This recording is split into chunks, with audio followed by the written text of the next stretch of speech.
Beef Wellington. It's what's for dinner, and it's so good.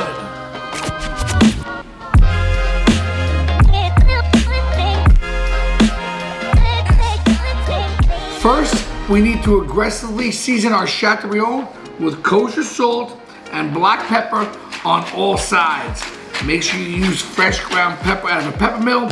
Roll it over, season both sides again, kosher salt, black pepper. And then what I want you to do is I want you to roll it around on that cutting board so all sides get nice and seasoned, even on the ends. Really important step to season that Chateaubriand. Now we have a perfectly seasoned Chateaubriand. It's time to sear it in a cast iron pan. We're using a smoking hot cast iron pan with just a little bit of oil.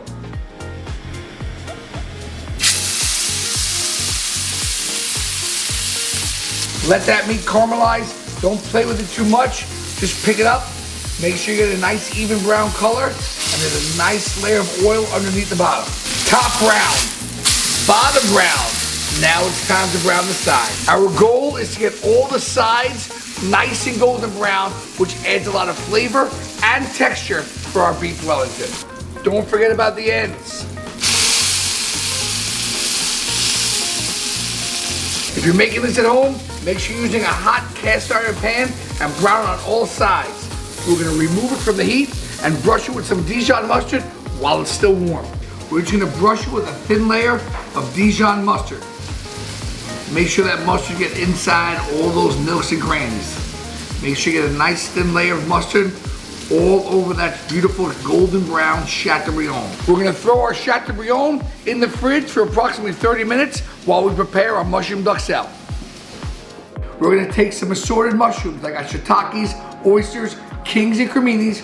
We're gonna throw them into the food processor, give them a rough chop, and then saute them with some garlic and shallots in that same cast iron pan that we seared our Chateaubriand in for our Beef Wellington.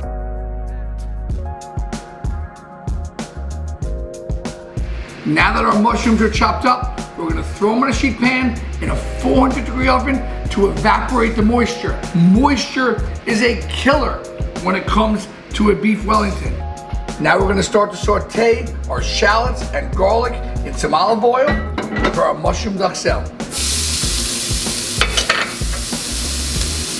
We're using that same cast iron pan that we seared our Chateaubriand in, so it's already got a lot of nice beef flavor. After about 10 minutes, we pulled our mushrooms out of the oven. You can see that steam evaporating. We want our mushrooms to be as dry as possible before we add them to our garlic and shallots. Just keep moving around. Don't let it burn or stick to the bottom of the pan.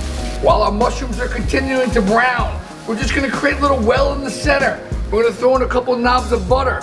We're gonna let that melt and let that continue to add a ton of flavor to our mushrooms. Now we're gonna hit it with lots of fresh thyme.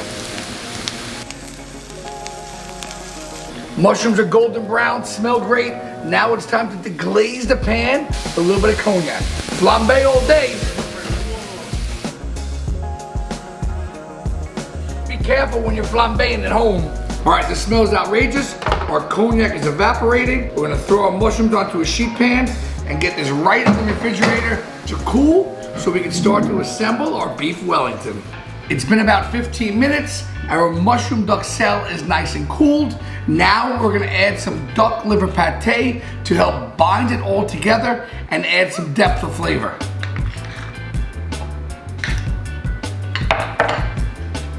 We wanna incorporate that pate in with the mushrooms to make a nice paste that we're gonna smear all over our seared Chateaubriand. We're getting ready to wrap our seared Chateaubriand with our mushroom duxelle, but first, we need to remove those strings. It's time to make the magic happen. Now, we are going to take some plastic wrap, create a nice, even layer. We want this approximately the same width. We want to have a nice mushroom duxelle enriched with our duck liver pate, wrapped completely around our seared Chateaubriand. Get all the way around. You should get a nice even coating. We want to turn it into a big Tootsie Roll pop. Once you hold the edges, just pull forward and let it get nice and tight. It starts to shape around the chateau. We're gonna throw this back in the fridge for about 10 minutes while we get our puff pastry ready to roll. Now it's time to get to the puff pastry, the ingredient that makes this dish so spectacular, but is also the most temperamental. So we pulled this out of the freezer about 10 minutes ago and just let it softly temper. You wanna be very delicate. What we wanna do is we wanna put a little flour on a very clean, dry working surface, right? Just like you're working with pastry.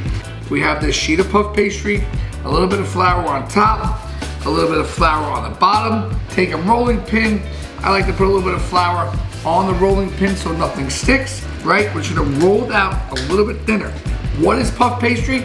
Puff pastry is a laminated dough, which means it has 1,000+ layers of dough and butter. And when that dough cooks, every layer of butter just blossoms and creates a very flaky dough, similar to when you would eat a croissant. Make sure it all stays together. You are in control of the dough. The dough is not in control of you. Cleaning up our puff pastry, getting rid of some of that excess flour. So we're now gonna take our wrapped filet very carefully from all that plastic, right? That's why I wanna put it back in the fridge so it has a chance to harden. Careful, we're gonna cut off excess dough here. And now we're gonna start to wrap, working very carefully with our dough.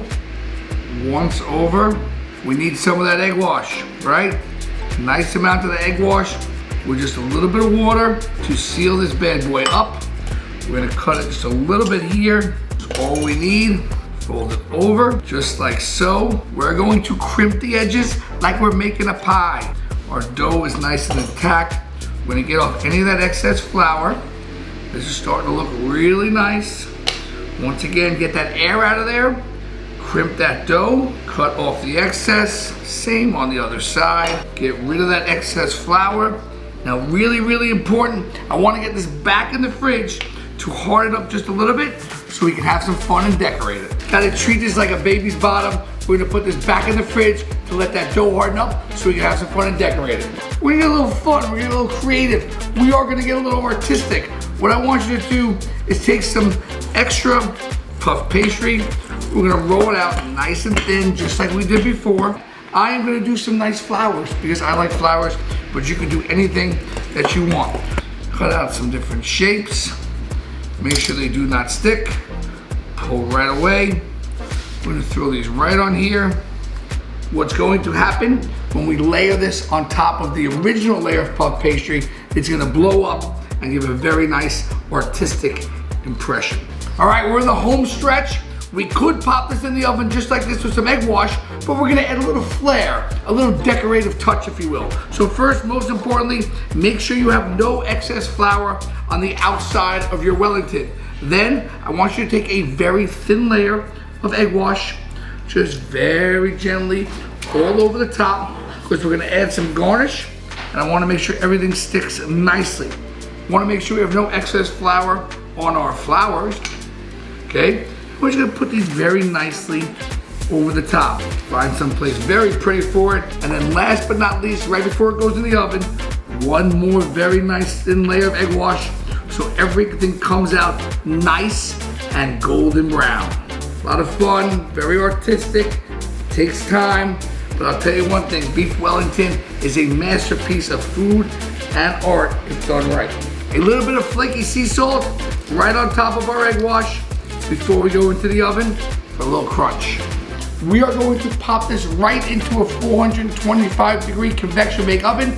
If you are not ready to bake it at this time, you throw it in the fridge until you're ready to throw it in the oven. Place it very gently in a 425-degree convection bake oven.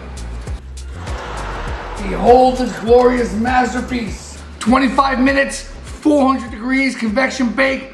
Look at this beauty. Most importantly, when you pull it out, let it rest. You want all those juices to evenly redistribute throughout the meat. I highly suggest an electric knife. Let the electric knife do the work. And now, for the moment of truth, make sure you gather your family and friends around the table when you slice into this. This is a work of art that deserves a beautiful presentation. You ready? Let's go.